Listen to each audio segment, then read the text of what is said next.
Isang araw, isang santo, may maligayang pagdating sa channel na nagbibigay pugay sa mga lalaki at babae na nagmarka sa kasaysayan ng simbahan sa buong panahon.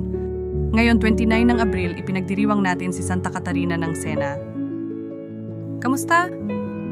Si Santa Catarina ng Siena, ipinanganak noong 1347 sa Siena, Italia, ay isa sa mga pinakakilalang santo sa kasaysayan ng simbahang Katoliko. Siya ay lalong kilala sa kanyang masigasig na buhay ng panalangin, ang kanyang pakikiisa sa mga dukha at may sakit, at ang kanyang papel sa politika ng simbahan noong kanyang panahon. Si Catarina ay ang ika-23 na anak ng isang malaking pamilya. Mula sa maagang edad, ipinakita niya ang malaking pagmamahal sa Diyos at isang malalim na espiritualidad. Sa gulang na 16, pagkatapos ng isang mistikong pangitain, nagpasya siyang ialay ang kanyang buhay sa Diyos at naging isang tersyarya ng mga Dominikano na namumuhay sa mundong ito ngunit sumusunod sa mga alituntunin ng orden ng mga Dominikano. Siya ay isang hinahangaang gabay sa espiritualidad na sumusulat ng maraming liham sa mga pampulitikang at relihiyosong personalidad ng kanyang panahon, kasama na ang Santo Papa na nananawagan sa reforma ng simbahan at kapayapaan sa Italia. Ang kanyang karunungan at impluensyang espiritual ay sobrang malaki na madalas siyang tinatawag upang makialam sa mga usapin ng simbahan at estado.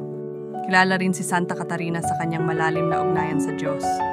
Nagkaroon siya ng malalim na mistikong mga karanasan, kasama na ang mga pangitain ni Jesus, mga pakikipag-usap sa mga santo, at mga karanasang may sugatang stigmata. Narito mo itong isang ipanalangin na para kay Santa Catarina ng Siena. O Diyos, aming Ama sa langit, na nagpala kay Santa Catarina ng Siena ng isang mainit na pananampalataya, isang walang kapag-urang pag-ibig, sa isang di matitinag na debosyon sa iyong simbahan, bigyan mo kami sa pamamagitan ng kanyang panghihingi, anang biyaya na mabuhay ng may parehong lakas ng pananampalataya at pag-ibig. Tulungan mo kaming sundan ang kanyang halimbawa ng walang kapakanang paglilingkod sa iba at maging mga saksi ng iyong pagmamahal at katotohanan sa mundo ngayon. Sa pamamagitan ni Hesukristo, aming Panginoon. Amen. May iba pang mga santo na ipinagdiriwang ngayong araw. Santa Ava, ipakikilala namin sila sa aming mga susunod na video. Maligayang pagdiriwang sa lahat ng ipinanganak ngayong araw